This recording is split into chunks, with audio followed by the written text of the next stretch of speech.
മാധ്യമരംഗത്തെ മത്സരം ആരോഗ്യകരമാകണമെന്ന് P Nandakumar MLA. പറഞ്ഞു. ചമ്പ്രവട്ടം ജംഗ്ഷനിലെ എം.ഐ ടവറിൽ പ്രവർത്തനം ആരംഭിച്ച പൊന്നാനി പ്രസ് ക്ലബിന്റെ ഉദ്ഘാടനം നിർവഹിച്ച് സംസാരിക്കുകയായിരുന്നു അദ്ദേഹം. വിമർശനം ജനാധിപത്യത്തിൽ അനിവാര്യമാണ്. മാധ്യമ വിമർശനം സാമൂഹ്യ മാറ്റത്തിന് ഗുണകരമാകുന്ന തരത്തിലാകണം. സത്യാനന്തര കാലത്ത് മാധ്യമപ്രവർത്തനം ഏറെ ദുഷ്കരമാണ്. മാധ്യമപ്രവർത്തനം അതിന്റെ അന്തസത്തയോടെ നടക്കുന്നുണ്ടോയെന്ന് സ്വയം വിലയിരുത്തേണ്ടതുണ്ട്. സാധാരണ ജനവിഭാഗങ്ങളെ മുഖ്യധാരയിലെത്തിക്കാൻ ആത്മാർത്ഥമായ ഇടപെടൽ സാധ്യമാക്കാൻ മാധ്യമപ്രവർത്തകർക്കാകണമെന്ന് അദ്ദേഹം പറഞ്ഞു. പ്രവർത്തനം എന്നത്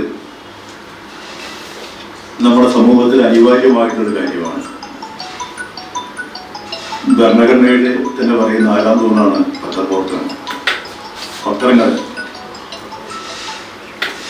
നമ്മുടെ സമൂഹത്തിൽ നടക്കുന്ന നാനാവിധ വിഷയങ്ങളെ സംബന്ധിച്ചിടത്തോളം അത് ഭരണകാലം തൊട്ട് നാട്ടിൽ അറിയേണ്ട വിഷയങ്ങളായാലും അത് സത്യസന്ധതയോടും കൃത്യമായും എത്തിക്കുക എന്നത് ഒരു ധർമ്മമാണ് എന്ന് വിശ്വസിക്കുന്നത്.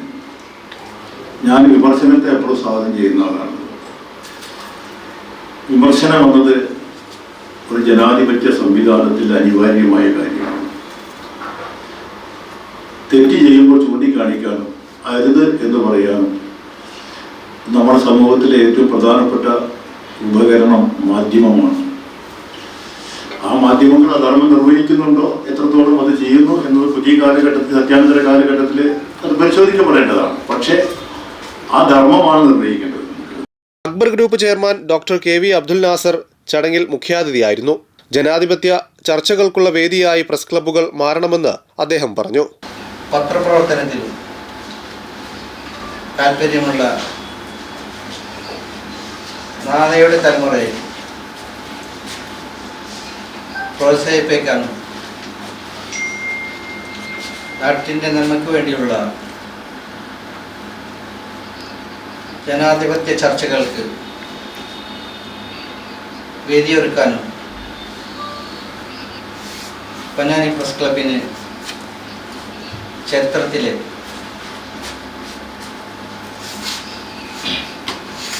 ഒരു നാഴികക്കല്ലായി മാറട്ടെ. Press club secretary Jibeesh Vailippattu അധ്യക്ഷത വഹിച്ചു. പൊന്നാനിയിലെ മാധ്യമപ്രവർത്തകരെ സംബന്ധിച്ചിടത്തോളം വളരെ മഹത്തരമായ ഒരു ദിവസമാണ്, ഒരു ചടങ്ങാണ്. ഞങ്ങൾ 2 വർഷം മുമ്പ് ഒരു പുതിയ ഓഫീസ് ഉദ്ഘാടനം ചെയ്തിരുന്നു. അത് ചമ്പ്രവട്ടം ജംഗ്ഷനിൽ തന്നെ ഉള്ളൊരു ഓഫീസായിരുന്നു. അവിടെ നിന്നൊരു പ്രത്യേക പ്രതിസന്ധി, ഞങ്ങൾ പുതിയൊരു ഓഫീസിലേക്ക് മാറാൻ നിർബന്ധിതരായി. ഈ പ്രതിസന്ധികളാണല്ലോ വലിയ മാറ്റങ്ങൾ ഉണ്ടാക്കുന്നത്. അപ്പോൾ ആ മാറ്റം ഞങ്ങൾ പുതിയ ഓഫീസിലേക്ക് വന്നപ്പോൾ മറ്റേത് 3-ാം നിലയിലായിരുന്നെങ്കിൽ പ്രതിസന്ധി വന്ന് വലിയ മാറ്റം വന്ന് താഴേക്ക് തന്നെ കിട്ടി. പൊന്നാനിയിലെ പൊതുജനങ്ങൾക്ക് മാധ്യമപ്രവർത്തകരുമായിട്ട് വളരെ ഏത് പ്രായത്തിലുള്ള ആളുകൾക്കും വളരെ എളുപ്പത്തിൽ വന്ന് സംസാരിക്കാവുന്ന ഒരു സൗകര്യമായി.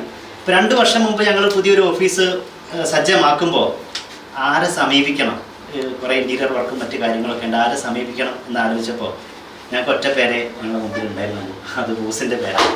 അപ്പോൾ അന്നും ഉസ്താദിനോട് ഞങ്ങൾ ആദ്യം സംസാരിച്ചു. ഉസ്താദ് ബോസിനോട് പറഞ്ഞു. ആ ബോസിൻ്റെ അടുത്തേക്ക് ഞങ്ങൾ എല്ലാവരും കൂടി ഒരുമിച്ച് വന്നു. അപ്പോൾ വളരെ ഗംഭീരമായിട്ട് തന്നെ ഒരു ബുദ്ധിമുട്ടുമില്ലാതെ അത്യാഡംബരത്തോടെ ബോസിനോട് ഇവിടെ വെച്ച് തന്നെ പറയുന്നു, അതും ഇതും പൊന്നാനി താലൂക്കിലെ ഏറ്റവും മികച്ച ഒരു പ്രസ് ക്ലബ്ബാണ്. മുൻ സംസ്ഥാന ഹജ്ജ് കമ്മിറ്റി അംഗം K M Muhammad Kasim Koya, C Pradeep Kumar, C P Zakir എന്നിവർ സംസാരിച്ചു. പത്രമാധ്യമങ്ങൾ ഇവിടെ പൊന്നാനെ സംബന്ധിച്ചിടത്തോളം പറയുകയാണെങ്കിൽ വളരെ സൂക്ഷ്മമായി കൈകാര്യം ചെയ്യുന്ന പത്രമാധ്യമങ്ങളാണ്. അത് ഒട്ടും സംശയമില്ല. ഒരു ന്യൂനതകൾ അപാകതകൾക്ക് ചെടി വാരി എറിയുന്ന ഒരു സ്വഭാവം നമ്മുടെ പത്രമാധ്യമങ്ങൾ ഉണ്ടായിട്ടില്ല എന്നുള്ളതാണ്. മറ്റൊരു ഏത് ഭാഗത്ത് നോക്കി ഏത് ഭാഗത്ത് എടുത്തു നോക്കിയാലും വാർത്താമാധ്യമങ്ങളിൽ പ്രശ്നം ഉണ്ടാക്കുന്ന പല രൂപത്തിലും ഇതുണ്ടെങ്കിൽ നേരെ മറിച്ച് പൊന്നാനി അങ്ങനെയല്ല. മാധ്യമപ്രവർത്തകനും എഴുത്തുകാരനുമായ കെ വി നദീറിന്റെ പുതിയ പുസ്തകത്തിന്റെ കവർ പ്രകാശനം ചടങ്ങിൽ പി നന്ദകുമാർ എം.എൽ.എ. നിർവഹിച്ചു.